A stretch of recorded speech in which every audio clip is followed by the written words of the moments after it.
But the most creative disruptors progressively expose themselves to challenging environments, and in those environments, they were willing to challenge everything. They say the most dangerous phrase in the English language is, "We've always done it this way."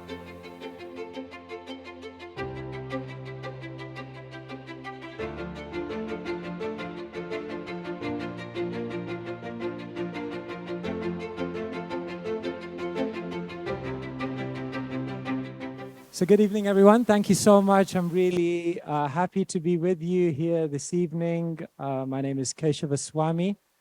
I'm based in London, but for the last 20 years, I've been living as a monk.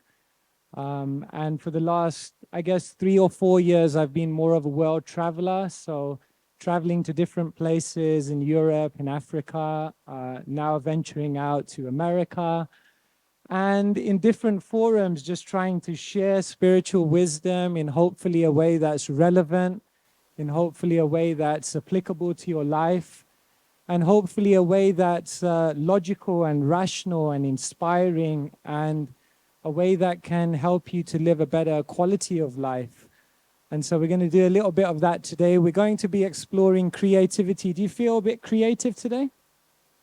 Yeah, I hope you do. I mean, we gave you some ice cream at the beginning. That was strategically there to get the creative juices going. Today, because we are exploring the topic of creativity, we are going to do it in a creative way. And at certain points in this session, I may just ask you to turn to your partner and just maybe have a little bit of a creative discussion with them. So you can just look at the person next to you, kind of shake their hand. You can do that now, smile, just get to know each other, and be happy that you're going to go on this journey together. And please just be really, really relaxed, be really open. I am going to speak just to allay any fears. I'm not going to speak you to death. I'm just going to speak for about 30, 40 minutes, and then we're going to open things up and have a little bit of questions and answer. So if you have anything on your mind, then feel free. And let us begin. Actually, let me just do an experiment with you, it's good for me. They say before you communicate, you have to connect. So let me just connect with you and kind of gauge your energy. Put your hands up if you've ever done the bat and ball experiment. Oh, okay. Wow, not one person. Okay, let's do it. Let's go for it. Okay, so I'm going to ask you a question. And as soon as I ask you this question, I don't want you to have any inhibition. I don't want you to copy anyone else. I don't want you to hold back. What I want you to do is just shout out the number that comes to your mind. And if someone has already said the number before you, don't worry. Just say your number when it comes to your mind. Is that okay? Yeah? Okay. One person had a bat and a ball. The total cost of the bat and the ball was €1.10. The bat was $1 more than the ball. How much does the ball cost?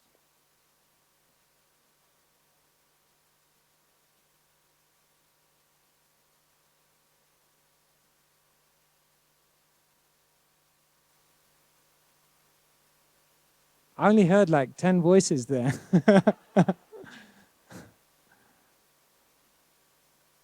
Okay, now I want you to be honest. How many of you in your mind thought 10? But you didn't say it. Over half. Over half of you thought 10, but it's interesting that all the 5 spoke up. Those of you who thought it was 10, do the maths again. This is actually a psychological experiment because most people, whenever they hear this, the default answer that comes in their mind is 10.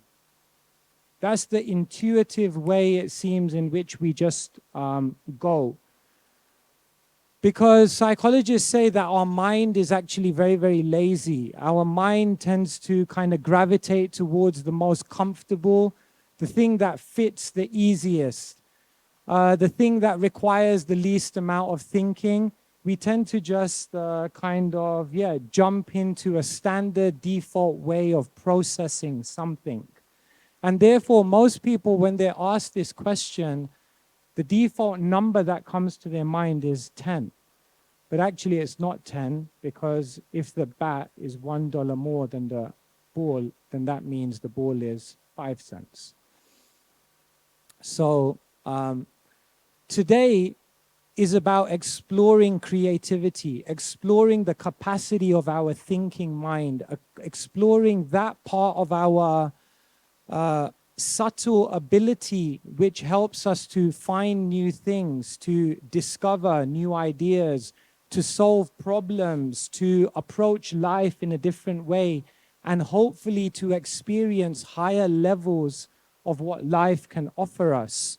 But in order to do all of these things, it requires us to break out of a default way of thinking. And that's really where creativity comes in. And this is also where spirituality is very, very powerful, because it can unlock and untap this creative potential that is within us that can basically open up new worlds of opportunity. So we're going to try and do that today. And before we begin, I'm just going to say some prayers. Before we begin some kind of spiritual discussion, we often recite some Sanskrit prayers. This is to, I guess, in one sense, access a deeper level of creativity beyond our own mental and intellectual capacities, see if we can tap into something higher. And it's also an opportunity to offer our respects to all the wisdom teachers who have come before us and shared beautiful information. So if you just be with me for these few moments, and these are prayers of gratitude. So even if you don't understand the language or you're unfamiliar with the names, you can in these moments just pay your gratitude to teachers and bodies of knowledge which have helped you to think in more beautiful ways in your life. Om Ajnanatimmirandhasya Jnananjana Shalakaya Chakshurunmilitam Yena Tasmai Shri Gurave Namaha. Nama Om Vishnupadaya Krishna Prishthaya Bhutale Shrimate Bhaktivedanta Swami Niti Namine. Namaste Saraswati Deve Gauravani Pracharine Nirvishesha Shunyavadi Paschatya Deshatarine Shri Krishna Chaitanya Prabhu Nityananda Shri Advaita Gadadhara Shrivashadi Gaura Bhakta Vrinda Hare Krishna Krishna Krishna Hare Hare Hare Rama Rama Rama Hare Hare.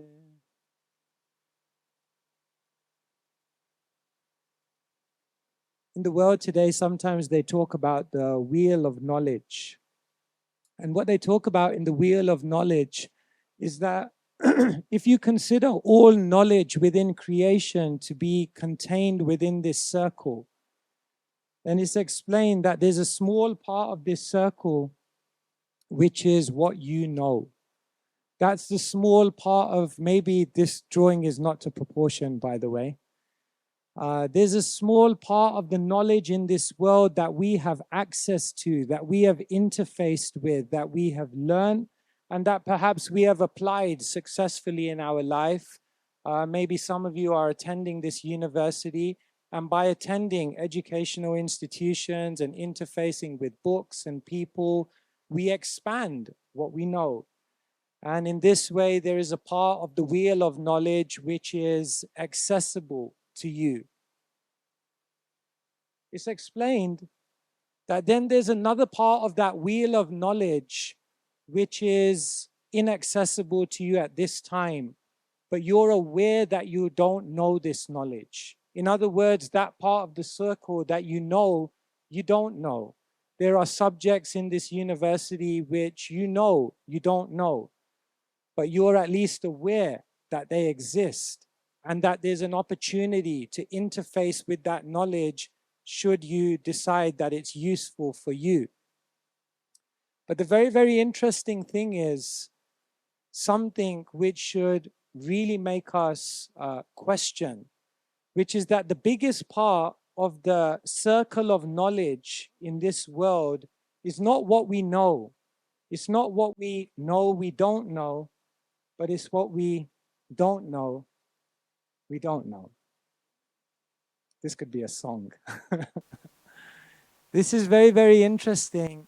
There is a whole area of insight, knowledge, wisdom, intelligence in this world that is lying there, but we're not even aware that it exists. And if you don't know what you don't know, then you can never go any distance to approaching that knowledge and utilizing it in your life. Creativity and imagination are very, very much linked. Imagination is the faculty within us which helps us to think out of the boundaries that we've been playing with in our life so far. And therefore, imagination allows us to venture out and question, what more might there be that I haven't interfaced with? And it's said that creativity is then the faculty that allows us to then interface with that knowledge which is new, that insight which is fresh. And creativity is that faculty which then allows us to do something with it in our life, which then gives us some powerful benefit. But in the world we're living in today, I think most of you will agree that often our lifestyle, the energies we're surrounded by, the responsibilities that we shoulder, the habits that we have are often counterproductive to tapping our creativity. Our creativity is the most powerful faculty that we have, because creativity allows for discovery, and discovery is life. But oftentimes, we're situated in a space in our life where we're not able to be creative, and therefore, we're not really tapping that potential. This is not Zurich, this is London Underground. And I always like this picture because I studied at UCL in London, and therefore I had a daily journey in from my suburban home into the center of London. And every day would mean a journey on the London Underground during rush hour into central London. And at one point, I felt like I was seeing this in front of my eyes. A world in which we're so busy, we're so preoccupied, we're so fixed in a way of living, default behaviors, often without even questioning it, that it's severely impeding our ability to explore what more there may be to life. They say you become average when you're too busy, too comfortable, or too proud to keep learning and growing. The first thing I want you to think about today is, out of these three things, being too busy, being too comfortable, or being too proud, What do you think out of these three things, if I was to ask you, is your biggest block to being creative? I want you to just think about that for a moment. I want you to discuss that with your partner. Which of these three blocks, if you only had to choose one, at your situation in life right now, what do you think it is that is blocking your creativity? And I want you to explore one other question. I want you to think of a creative time in your life, a time when that creative spark was really firing. And what one thing can you identify in your life was present which allowed you to generate that kind of creativity? Is that okay? So can I ask you to turn to your creative partner and just discuss these two things?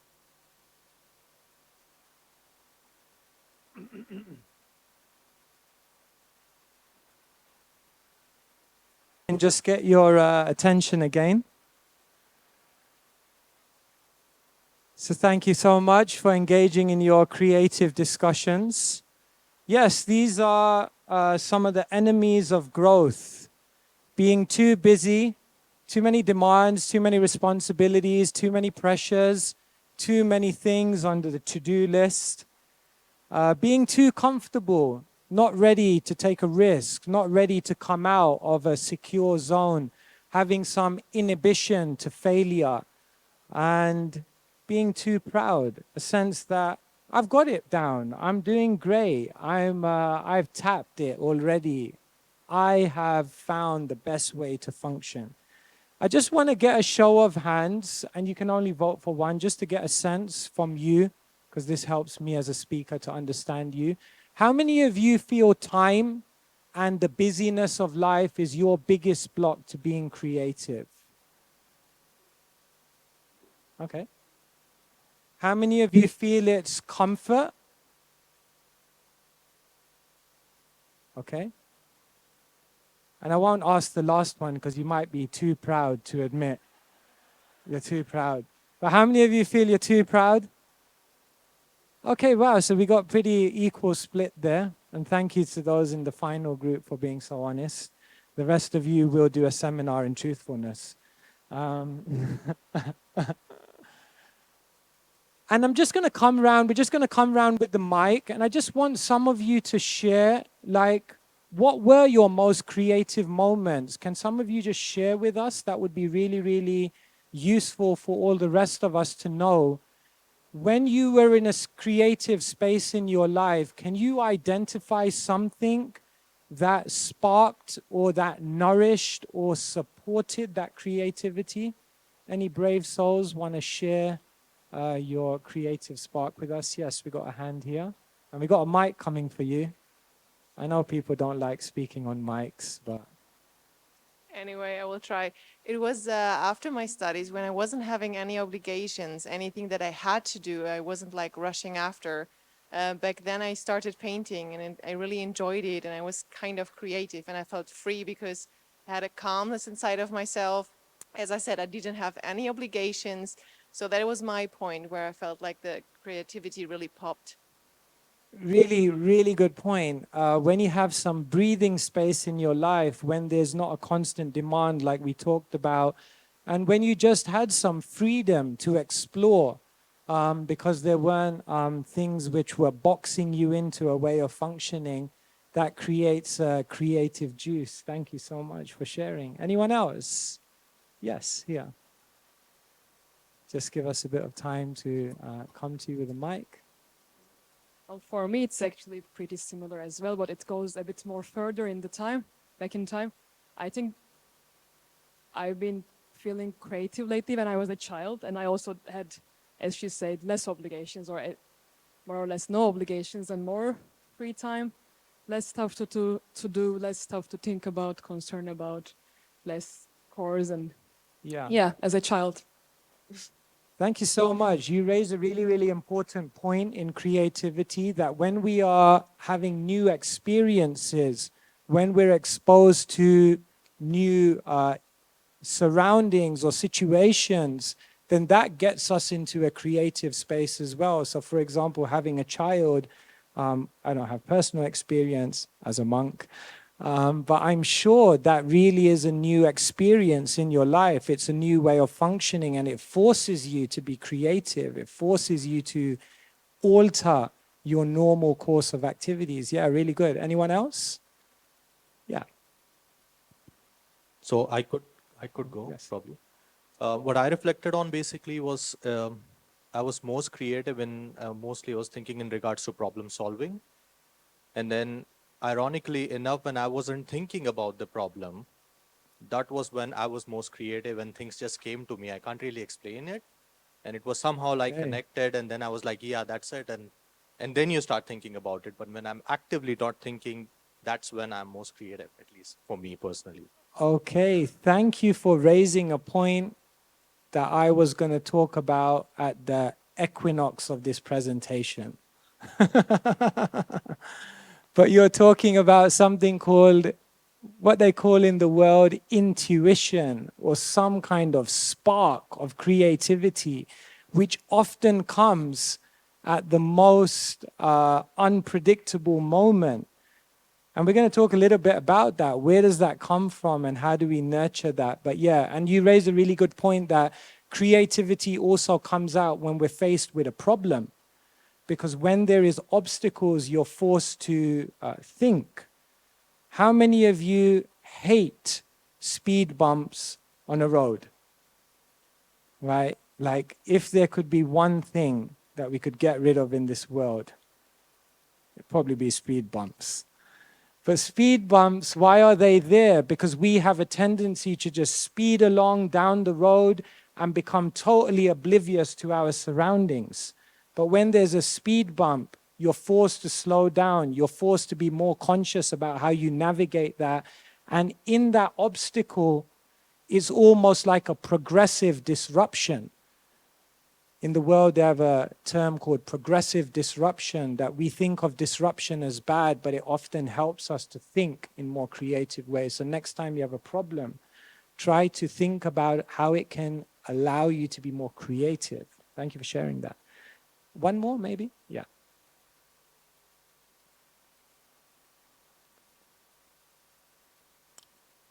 For me, the last time I felt very creative was when I was participating in a theater, and we had to come up with a new idea for the scene, and then every one of us was having different ideas of how we can make the scene better.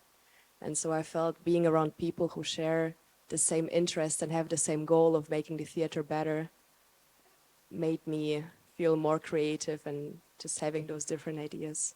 Thank you so much. Yeah, this is a really, really powerful point, that we often think the most creative people in the world, they just sit down and ideas come to them.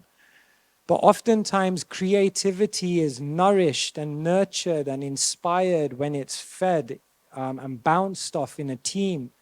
And therefore, in teams, we can access great creative energy. Thank you for raising that. And some of these points will come up. Here's an interesting chart. These are some of the most famous creative people in the history of the world. And they did a little kind of analysis to see what their kind of daily routines were. And what I'm going to ask you to do is just look at this, and in your pairs, just look at this and see if anything stands out to you. You can discuss it and you can look at it. Just see if anything stands out to you from this when you look at the creative routines or the daily routines of some of the most creative people. I'll just give you a couple of moments just to look at this and try to discuss it. All right. We'll ask you to come back.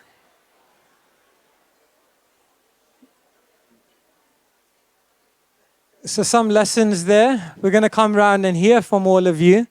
It's very interesting. These are people who are creative in very, very different fields. But it's very interesting, even though they were creative in very different ways and they made very different contributions to the world, there's certain lessons you can see. The lesson that stood out to me when I first saw this, I was like, creative people do hardly any exercise. I'm in a good space, I think. I don't know why they put that in the chart, but maybe there's something to that. Maybe you can.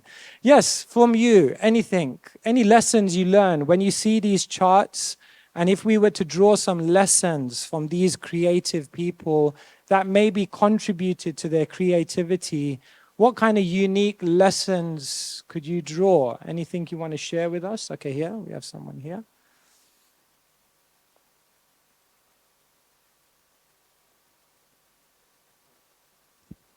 I'd say that the creative part of the day was usually in the mornings, besides eating. Yeah, it's interesting. They all seem to be, apart from Picasso, but we'll let him off because he went to sleep late as well. Apart from Picasso, it seems that everyone was rising early. It seems there's something about that morning time. There's something about rising before the sun.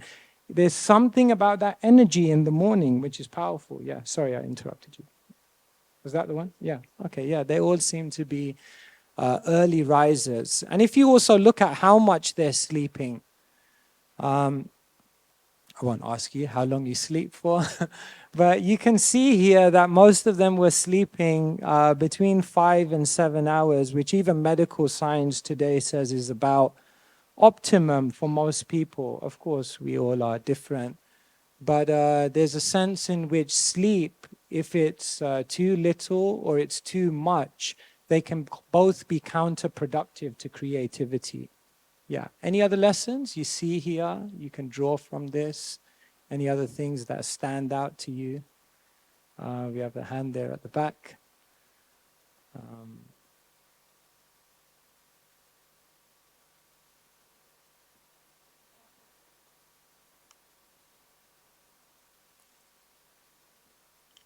Yes. They take enough breaks during the day. They're not always creative like that. Yeah, there's break. There's a break between being creative. You see here, the yellow bar is like food and leisure. So downtime, time away from trying to be creative. Sometimes we can try to force creativity. The gentleman at the back was mentioning that sometimes you end up being creative at times when you weren't expecting to be creative, because there's a sense in which sometimes ideas, we'll talk about this later on, ideas just have to be incubated and just given time to naturally unfold. And so being creative is also not just trying to force creativity. Anyone else, while we're getting the next person, just as a paired point to that, and I'll come to you in a second, just before you go. The other side of it is, if you see the red bar here, then you see that they were also spending a lot of time consciously for creative work. So both aspects are there. Sometimes people think some people are just gifted in creativity and other people are not. For some people, ideas just come, and for other people, they don't. But actually, creativity also requires hard work. Creativity requires a lot of perspiration. Creativity requires a lot of failure. And we have to actually go through a process. Sometimes creativity, unless you give that time. So you see here that many of them, if you see the green bar, many of them didn't have day jobs. Which is interesting. Someone once said to me, your life will be successful if you make your daydream your day job. And so somehow the most creative people in the world managed to craft a life in which they were able to maintain themselves through their creativity, rather than having to do other things which they were doing to maintain themselves, which then took them away from their creativity. That is also, these are all secrets. You can be thinking about this to untap your creativity. Yes, someone else. Yeah, I want to tell about the green bar. So half of them have servants, or Beethoven lived in a hotel, I know, for doing Half of them their has daily jobs. Yes, I think some of them may have been privileged to have that space in their life to be creative. And I think some of them, we'd have to analyze each one of them, but some of them just made a conscious way to live like that. Oftentimes we place money and security as our highest aspiration. And because we place that as our highest aspiration, we give the most valuable time to that. And therefore, then it means we neglect other things. So, yeah, to somehow find a way to maintain and preserve your existence in this world, but have time. So, yeah, these are all like really interesting insights. And if we look at some of the most creative disruptors, I call them disruptors. This is used in a good way. A disruptor is a company or a person that challenges the world, presents something daring and revolutionizes the way we do things. They just are happy to fail more. Sometimes we think we're going in a good direction when we keep meeting with success. But that's not actually the case. Because all success does is it reinforces your current way of thinking. That's what success does, which is nice. But when you fail, what that does is that allows you to go into a creative space where you can actually uplift and elevate your thinking. And therefore, the most creatively disruptive people in the world were just happy to fail more. Failure was not an issue. Failure was not a problem. Failure was not something which diminished their esteem. But failure was something which they embraced as part of the path towards achieving and unlocking their potential. The most creative people in the world, their approach is progressive exposure. In other words, they're always exposing themselves to new people, new environments, new situations, new problems. They say if you're in a room and you're the smartest person in the room, you need to change room. Oftentimes we feel more compelled to remain in environments in which we feel comfortable and safe. But the most creative disruptors progressively expose themselves to challenging environments, and in those environments, they were willing to challenge everything. They say the most dangerous phrase in the English language is, "We've always done it this way." So the ability and the confidence to challenge what you've held to be true, the ability and confidence to challenge how you've been operating, that is a trait of the creatively disruptive. We already talked about this. Teamwork makes the dream work. In other words, the most creatively disruptive people nurture their creativity in the company of others. When we're in the company of others, what often happens is inhibitions go down. As a group, you're generally much more daring. You're much more willing to push the boundaries than maybe as an individual. And therefore, teamwork doesn't just bring creativity in terms of ideas, but it brings confidence and ability to, or willingness to take risk. And the most creatively disrupting people were incubating their ideas. They were leaving time for those ideas to brew. Sometimes an idea comes to us and we just think like, no, that's impractical, it's never going to work, it's just, and then we just throw it away. Never do that. Every idea is valuable. And even if an idea or an inspiration comes up that you can't bring to completion at this moment, let it remain. Incubate it. And over time, see how universal factors appear in your life to nurture that idea and bring it to fruition.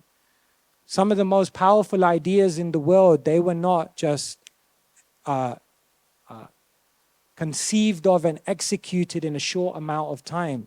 They took a long amount of time to come to fruition. So these are some of the disruptors, and in the world today, we see so many companies and people behind these companies who have changed the way we function. These are perhaps some of the most disruptive brands in the world. Tesla changed the way we look at energy or the way we look at transport. Netflix. The competitor of Netflix was Blockbuster. And Blockbuster went bust. Because when Netflix came about and they were looking at a new way to look at entertaining people, Blockbuster just thought, we've always done it this way. People like this. People resonate with this, and people are never going to change. And they failed to respond to the changing climate, and Netflix took over. Amazon changed the way we buy things and look at shopping. Uber. These are all disruptive brands of our time, and perhaps one of the most disruptive brands. Think different. Steve Jobs. Here's to the crazy ones, the misfits, the rebels, the troublemakers, the round pegs in the square holes. They push the human race forward. And while some may see them as crazy, we see genius. Because the people who are crazy enough to think they can change the world are the ones who do. So this is all inspiring us that we have creative capacity within us. But today we're not just talking about creativity, we're talking about creativity and spirituality. And therefore the question is, can we take creativity to another level? Already today I've been sharing some ideas with you that you can take away and apply about how you can be more creative in your life. But now what I'll try to do is introduce you to another level of creativity. I've showed you some of the material disruptors, the disruptive brands of our time. But across the course of history, there have also been spiritual disruptors. Individuals who have come in and disrupted the world with new ideas, with new ways of thinking, with new ways to approach life, and shifted civilizations, shifted communities. They're known as the spiritual disruptors. And their capacity to disrupt the world in a spiritual way, we can say actually has a more profound and a much more powerful effect to the quality of people's lives. Material disruptors, what they do is they challenge the what and the how of what we're doing in life. But the spiritual disruptors, they question why. This is another level of creativity. This is another level of disruption. This is another level of thinking. Material disruptors change products and processes. They change the things we interface with, and they change how we interface and utilize those things. But the spiritual disruptors, they change philosophy and purpose. Can you see how spiritual disruptors, spiritually creative people are going to a deeper level of creativity? Material disruptors are concerned with how to do things better. How do we do entertainment better? How do we do transport better? How do we do buying better? But what do spiritual disruptors do? They're concerned with doing better things. Material disruptors want to find the best way to do things. The spiritually creative people ask the questions, what are the best things to be doing? And material disruptors try to maximize their efficiency and effectiveness in this existence, but the spiritual disruptors are exploring the other existence, what may be beyond what we don't know. Today we want to share with you that it's not just about being creative in this right-hand column.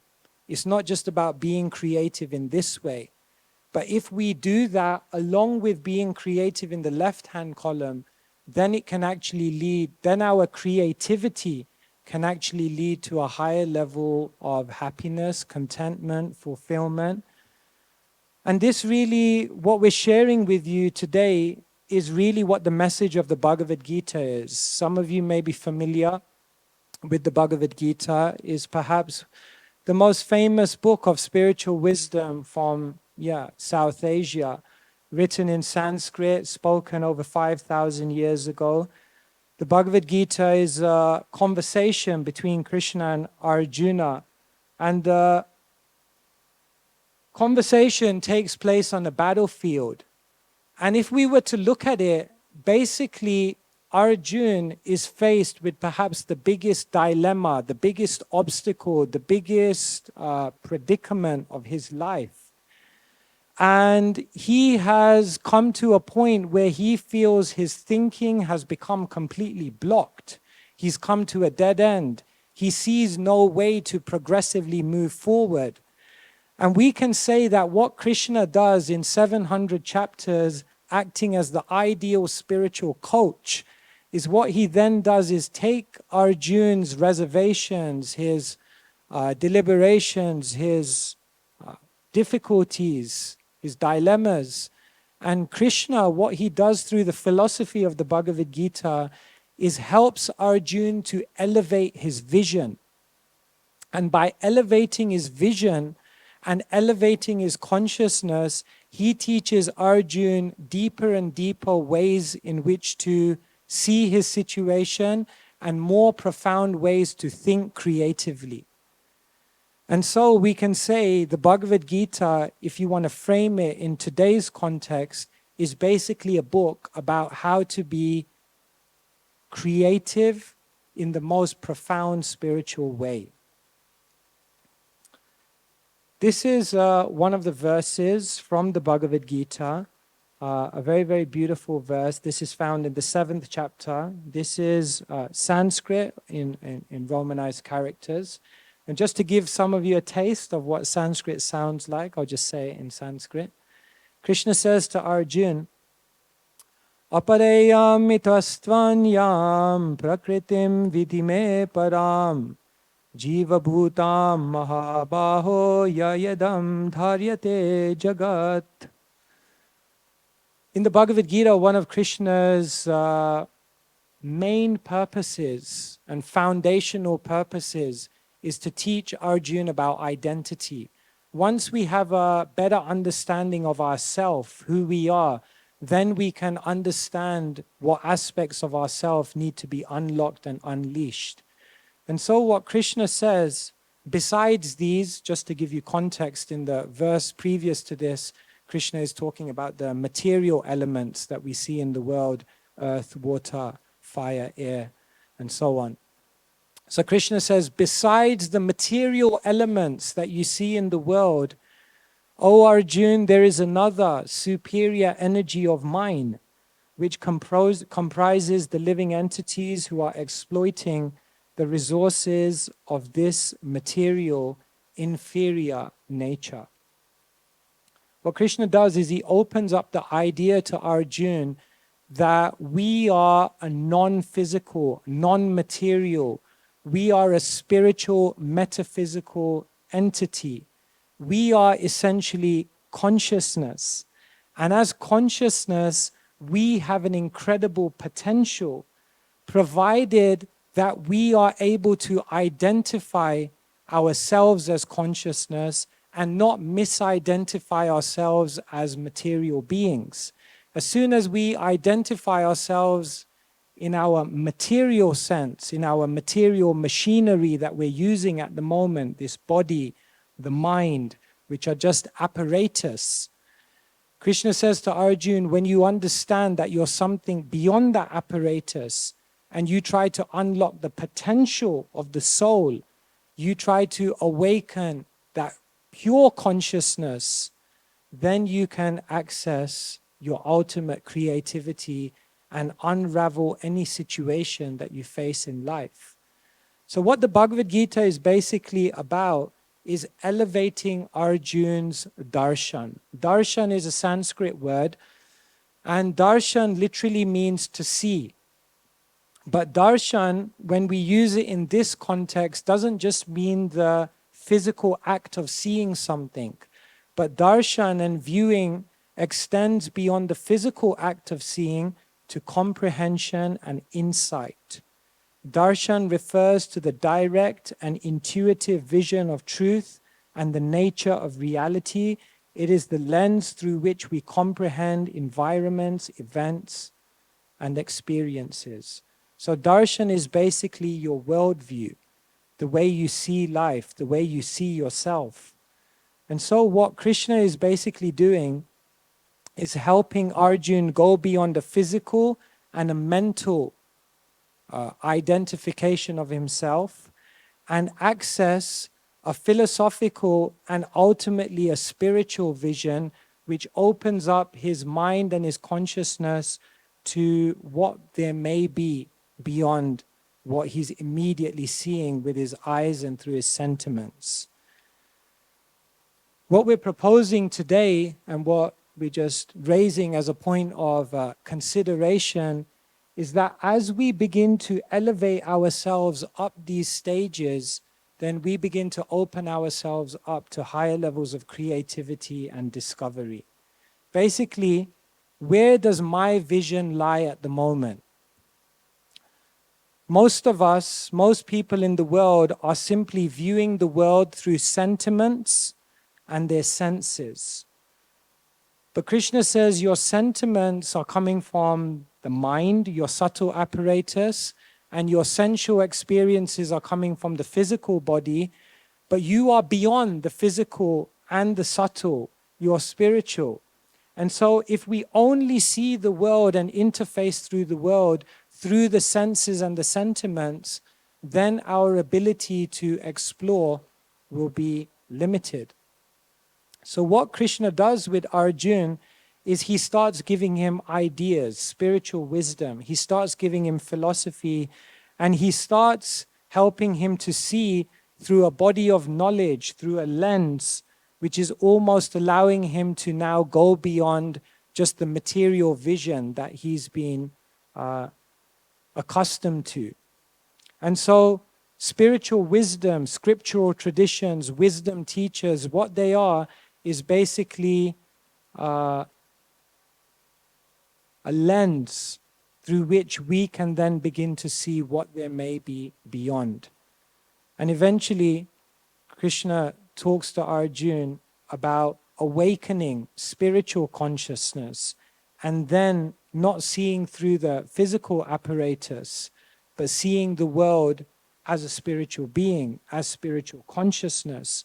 And when you see the world as a spiritual being with spiritual consciousness, then you are able to access higher levels of creativity. The final thought that I'll leave you with today, and then we'll open it up and see if you have any questions or if you have any comments or reflections, is this point of intuition. Put your hands up if you have this experience in your life of just having a moment of, intuition. Just when we talk about intuition, a moment when you had a gut feeling about something that wasn't necessarily backed up by, hours of contemplation or by any specific knowledge that you had gained, a gut feeling within you. We've all had moments when inspiration has just seemed to arrive, sometimes in times when it was most unexpected. Sometimes we feel as we walk through life, there's an inner voice, something which seems to be guiding me, a guardian angel or some kind of assistance on the journey. Sometimes we feel there's a sixth sense, a kind of deep feeling within us. All of these things can be said to be intuition. Intuition is very, very interesting. It's a very interesting area of study because intuition and creativity are very, very much linked. But intuition is something we very much appreciate. Often intuition occurs when we have to make decisions. There's just something inside of us which says, this is the way I need to go. I feel it. I'm feeling this decision. Sometimes intuition just comes when we're trying to solve a problem. Sometimes when you're not even thinking about how to solve that problem, the spark of inspiration just comes. Sometimes you have intuitions in relationships. Ever had that one? You meet someone, you know nothing about them, at least on a, on that level, on a conscious level, but you have a hunch, you have a feeling. There seems to be something resonating deep within you about that person. And sometimes discovery and ideas just come from intuition. So where does this intuition come from? In the world today, they struggle, mechanistic science struggles to account for intuition because it just feels entirely uncertain and entirely unpredictable. But according to what I've explained to you in terms of levels of consciousness and levels of identity, what the Bhagavad-gita talks about is how intuition and this intuitive creativity within us often can be linked to what we call super consciousness. And what is super consciousness? It's basically the idea that we're spiritual beings and that there's a spirit source, a divinity, a God, some kind of supreme intelligence who all of us are connected with. And by tuning yourself in a certain way, by connecting yourself, in the Bhagavad-gita, we're basically, every chapter ends with the word yoga. Most people, when you talk about yoga today, they think of exercise or health or something to that effect. But the word yoga actually means to connect. So the whole idea of the dialogue of the Bhagavad-gita is yoga, or how to achieve a connection between the soul and the divinity in order to unlock a super consciousness by which you're able to access an intuitive, creative type of thinking that allows you to then approach the world, approach situations, and untap a potential that leads to a much higher grade of happiness and contentment and satisfaction deep within us. And this is the potentiality of creativity backed up by spirituality. Well, I should be a poet. And that's kind of what we're trying to share with you today, that just to recap very, very quickly and then to open it up, I guess we have 5-10 minutes for questions. Is that okay? Yeah, that's okay. So just to recap very quickly, today I talked about creativity, how there's a circle of knowledge, but the biggest type of knowledge is what we don't know, we don't know. And how do we venture into finding out what we don't know, we don't know? We take ideas from the most creative people in the world. They fail more, they embrace challenge, they expose themselves to new things. So we talked about some of those ideas. And then what we talked about is there is creative disruption in the material sense, but then there's a higher type of creative disruption which has been offered by spiritual disruptors over the course of time. And spiritual disruptors, they go to a deeper level of creativity. And perhaps one of the most spiritually disruptive dialogues in the course of history we presented to you is the Bhagavad-gita. And in the Bhagavad-gita, Krishna is basically helping Arjuna to understand higher levels of consciousness. And on the highest level of consciousness, what one can do is basically connect with a divinity, connect with a higher intelligence, connect with a source of inspiration that then leads to a super consciousness which lends one a vision and an approach to life which can unleash incredible potential and extraordinary experiences of contentment and happiness. And so these are some ideas I wanted to share with you today. We're trying to share with you wisdom that breathes, so hopefully it's not being too academic or theoretical. And we're trying to share words with you that you can then go away and do something with, and hopefully it's inspired all of you to be a little more creative, because that potential within you is one of the most beautiful potentials in the world, but perhaps the most underutilized and untapped potential within the individuals within this world. Thank you very much.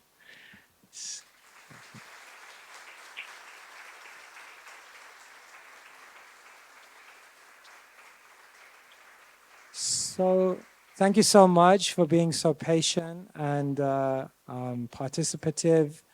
We have a bit of time if you have any questions on any aspects I've talked about or any aspects of spirituality in general. We'll try to share with you from our perspective. Maybe just before you say, I guess I should have said this at the start. I have been sitting on this stage throughout this talk with a huge stick in my hand, which for some of you may be wondering, like, what is he doing with that? So maybe I should just tell you what this is. So I became a monk 20 years ago, over 20 years ago. And a few years ago, at a certain point in a monk's journey, they may make the decision to dedicate themselves to monastic life.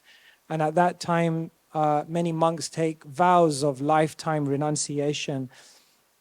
And I went through that transition some time ago. And when you go through that transition, one of the vows of the monks is to carry a staff with them wherever they go. So this is the staff of a renunciate, and it contains 3 bamboo sticks. And the 3 bamboo sticks represent the mind, the body, and the words. And the renunciate carries it around with them wherever they go to remind themselves that their existence, their life force, their purpose in this world is to share spiritually uplifting messages with their body, mind, and words wherever they go. That's their orientation and purpose in life. So, yeah, we just keep it with us as a reminder. So, yeah, just in case you were wondering. Okay, yes. So some questions. Thank you very much for this lecture. It was really, really interesting. You were speaking about intuition, and a question that came up to me, and it's something that I've experienced many times, is that what if my thoughts and my mind seem to be louder and stronger than the intuition? They're louder than the voice that I have inside. And how is it connected to maybe a lack of faith and having trust in just our own abilities based on the things we've experienced, based on what we think we know? Thank you so much. Yes. So yes, we've all had that experience. We hear different voices inside of us, isn't it? Called psychiatrist. Yeah, we all have different voices within us. Sometimes, and oftentimes they're conflicting voices. So where do these different voices come from? So it's very interesting. Krishna in the Bhagavad-gita also addresses this.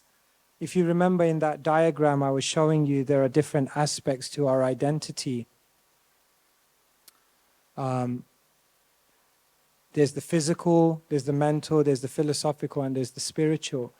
So Krishna says that some voices within our consciousness are coming from the mind.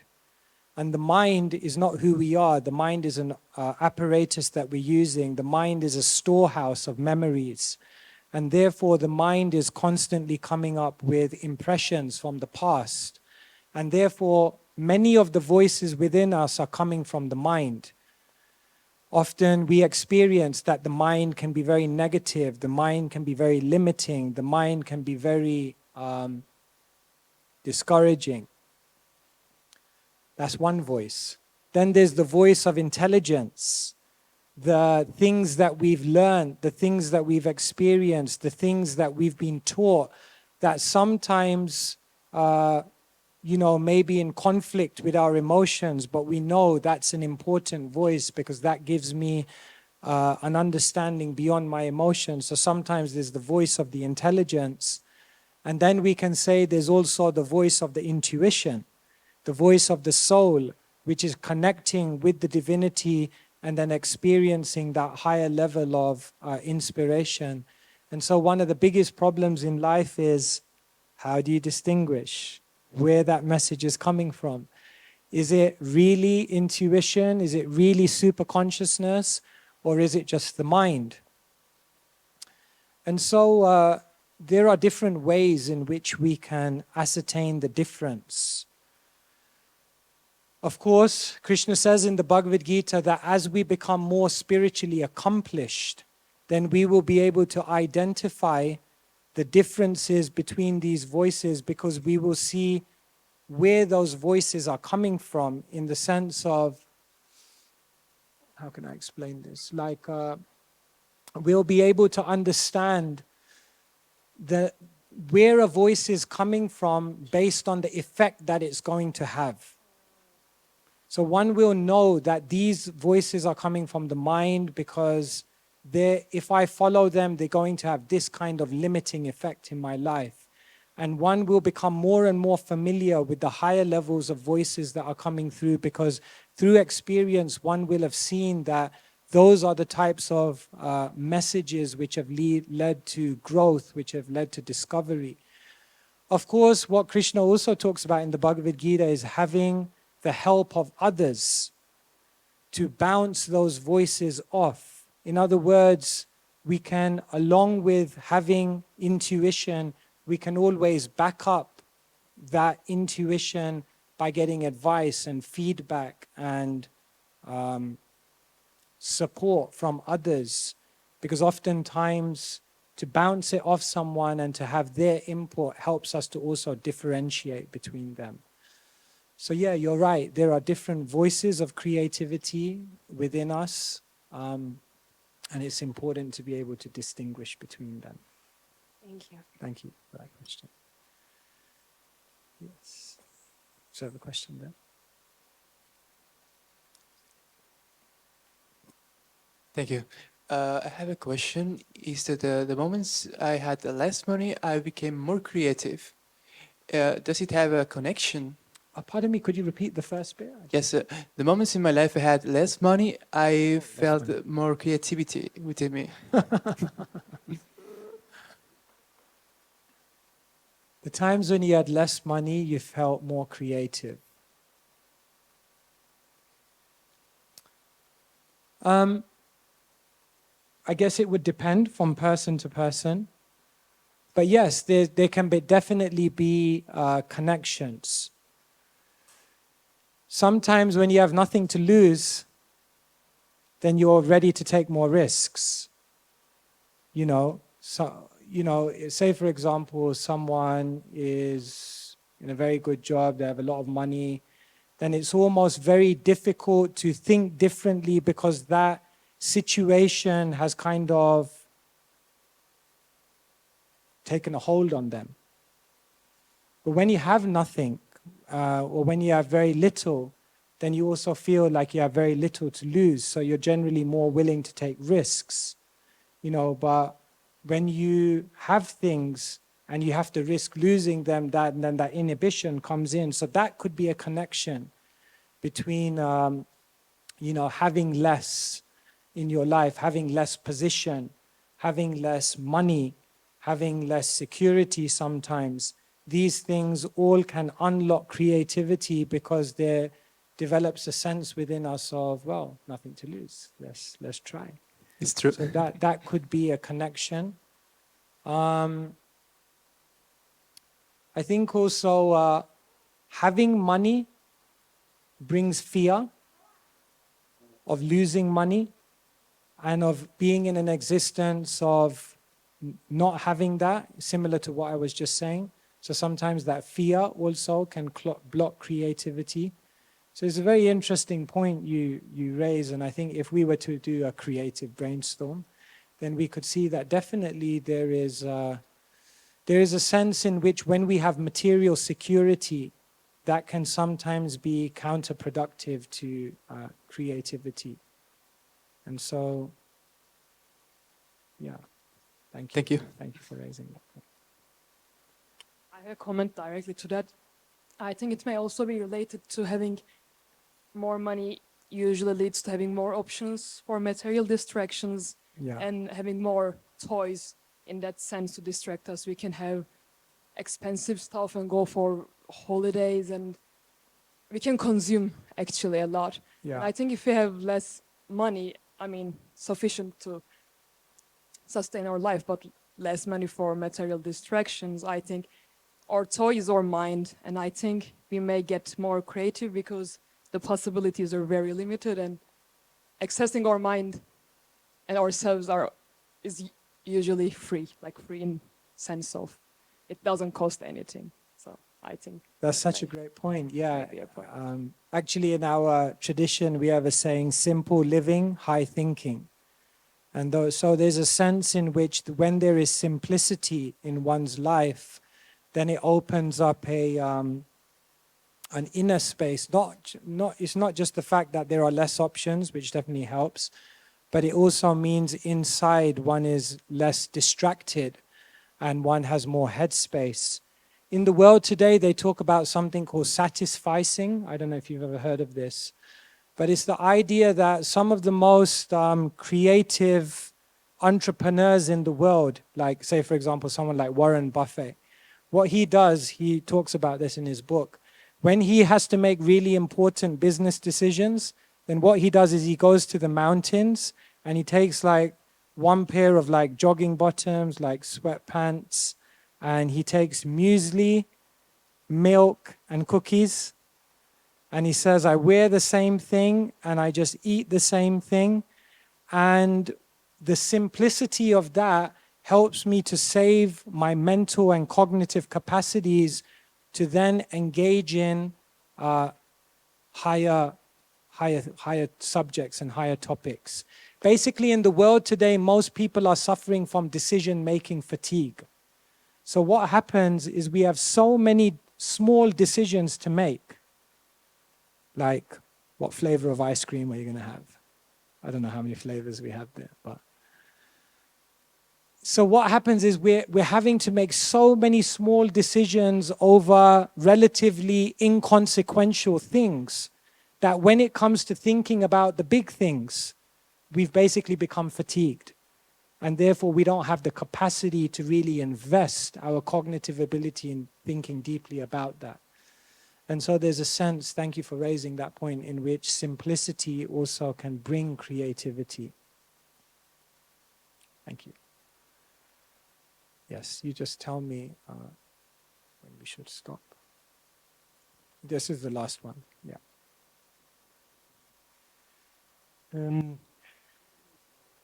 One blocker for creativity, as I know, is cognitive distortion, not disruption. This is normally referred as bias or cognitive confirmation bias, like being in a bubble, something like that. Maybe you could tell us something about that and how to avoid being inside confirmation bias or any other bias. Yes. Basically, in our world today, we have been hijacked by biases. They say if someone tells a lie loud enough and long enough, that lie becomes a truth. If enough people accept that so-called truth, it becomes a culture. And if that culture then perpetuates from one generation to the next, it becomes a tradition. And the most scary thing is that people are then born into that tradition and they follow it without questioning because it's tradition, which is actually based on a so-called culture, based on a so-called truth that's actually a lie. And that's the story of the world we're living in today. And yes, we're hijacked by biases. For example, consensus bias. We generally tend to accept things that many other people accept. But history has shown that that's not a measure of what is truth.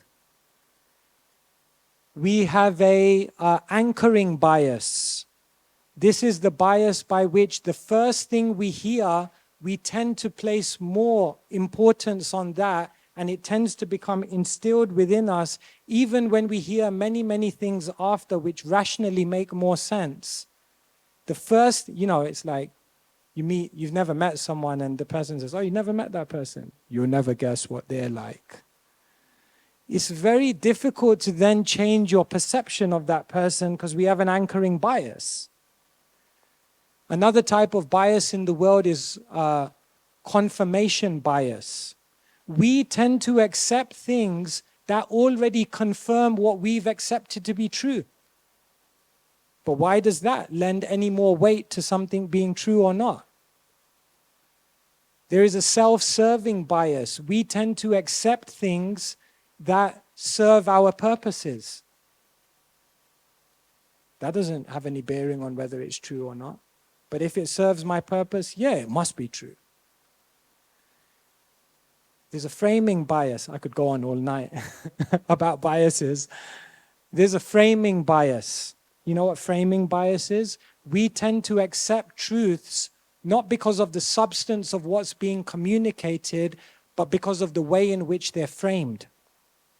In other words, if someone says something very eloquently with a nice PowerPoint, you're much more likely to accept it because you think like, wow, like this is presented nicely, it must be true. Did you know that we tend to, psychologically it's been proved, that we tend to accept the words of a beautiful person much more easily than someone not so beautiful? Framing bias. So this is the problem in the world. We've been overcome by all these biases and it's hijacked our way of creatively thinking. And therefore spirituality is about stepping back and about identifying what those biases are and unlocking a new way of thinking that allows us to explore what we don't know. So with that, thank you so much for your time and attention and your participation. I hope it was useful to you. And we'll now move on to the next part of the program. Thank you very much.